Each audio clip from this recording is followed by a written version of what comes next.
मैं आपसे कहना चाहता हूं, जब आपके बीच में बाई इलेक्शन में आया हूं तो पीडीए की चेतना का बीज बोने उड़ीसा में आया हूं। पीडीए का बीज बोने के लिए हम आए हैं और हमें पूरा भरोसा है एक दिन पिछड़े दलित और आदिवासी भाइयों की ये हमारी फसल बड़ी तैयार होगी। और जिस लड़ाई को आप लोग लड़ते रहे हैं, कोई दल रहा होगा सरकार में, लेकिन बाबा साहब भीमराव अम्बेडकर जी ने जो सामाजिक न्याय के हिसाब से हमें आपको अधिकार और सम्मान देने की बात की थी, वो हमें सम्मान नहीं दिया। इसलिए बाबा साहब भीमराव अम्बेडकर जी का न्याय और सामाजिक न्याय के राज की स्थापना करने हम लोग आ रहे हैं और इस संकल्प को लेकर के जा रहे हैं कि जब कभी हमें मौका मिलेगा हम अपने लोगों को दिलाएंगे, कृष्णा को, आदिवासी भाइयों को, आबादी के हिसाब से हम लोग सम्मान देने का काम करेंगे, उनको हक देने का काम करेंगे।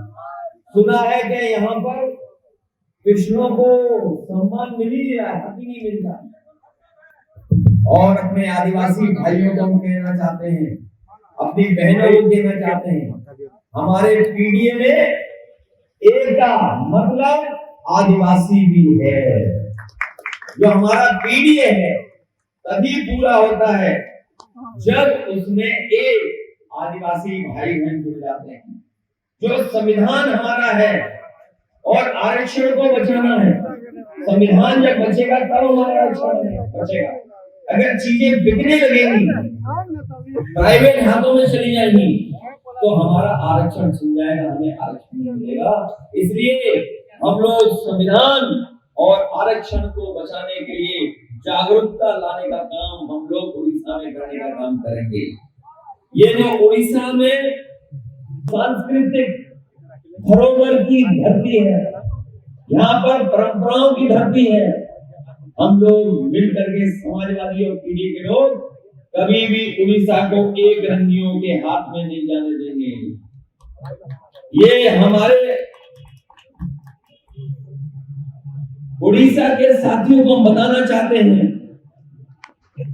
ये जो कई ऐसी संगठन है, कई लोग ऐसे हैं जो आदिवासियों को आदिवासी भी नहीं कहते हैं, उन्हें हक दिलाना तो दूर, कभी उनका भाषण सुनना, कभी वो आदिवासियों को आदिवासी नहीं कहते हैं। इसलिए आदिवासी भाई बहनों को हमें हक दिलाने का काम भी करना है, मदद करने का भी काम करना है। 1 करोड़ 20 लाख की अवैध शराब गांजा पकड़ा गया। यही बात है क्या साथियों? अरे हमें लखनऊ में पता लग गया।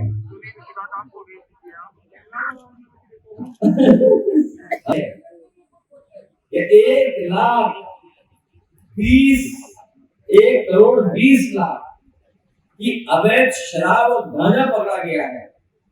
यहाँ डबल इंजन क्या कर रहा है? डबल इंजन का मतलब यही है, एक इंजन शराब ला रहा है, एक इंजन गांजा ला रहा है। क्या यही बात है कि एक इंजन शराब संभाल रहा है, दूसरा गांजा संभाल रहा है? मुझे सबसे ज्यादा खुशी तब हुई जब बांट रहे हैं उत्तर प्रदेश में, लैपटॉप दे रहे हैं बच्चों को पढ़ने के लिए, और ये बात मैं कहकर के भूल गया। उसके बाद जब कुछ सालों बाद मैंने जब अखबार का पन्ना खोला तो मैंने उस अखबार में विज्ञापन देखा कि वर्क स्पीक्स, हिंदी में जो हम नारा दिया करते थे कि काम बोलता है, वो उड़ीसा में भी बोल रहा था। और जो हम लोग लैपटॉप दे रहे थे वो वर्क स्पीक्स में लैपटॉप यहाँ बांटने का काम हो रहा था। लेकिन लैपटॉप सबको नहीं दिया, थोड़ा थोड़ा दिया होगा। हम लोग दिल्ली में भी लड़ने का काम करेंगे, अभी हमारी मदद। और जब नई पीढ़ी का नौजवान है, ये नई पीढ़ी के हैं, कितनी उम्र है आपकी? बहुत उम्र नहीं है, 40 से जितने नीचे होते हैं उन सबको मैं जवान मानता हूं। जितने भी 40 से नीचे के लोग हैं उन्हें हम युवा मानते हैं, और इस युवा नौजवान को हम मदद चाहते हैं कि आप लोग इस चुनाव में मदद करें। ये नई पीढ़ी के हैं, हम आपके साथ हैं सर। और ये नई पीढ़ी के लोग नई सोच रखते हैं। नई पीढ़ी के सोच सड़क बनाई जिसमें हवाई जहाज उतर सकता था। ये देश में कहीं ऐसी सड़क नहीं बनी, अगर किसी ने बनाई थी तो हम ही समाजवादी लोगों ने लखनऊ और आगरा को जोड़ने वाली सड़क, जिसमें देश के सबसे बेहतरीन हवाई जहाज, जिसमें मिराज था, सुखोई था और हरकुलिस था, और बाद में आपने देखा होगा कि प्रधानमंत्री जी भी उस सड़क पर उतरे थे आगे जाकर के। वो सड़क भी अगर किसी ने डिजाइन की थी तो वो हम ही समाजवादी लोगों ने। बताओ, उड़ीसा में कोई एक भी सड़क ऐसी बनी हो जहां पर हवाई जहाज उतर जाता हो, लेकिन समाजवादी ने बनाने का काम किया है।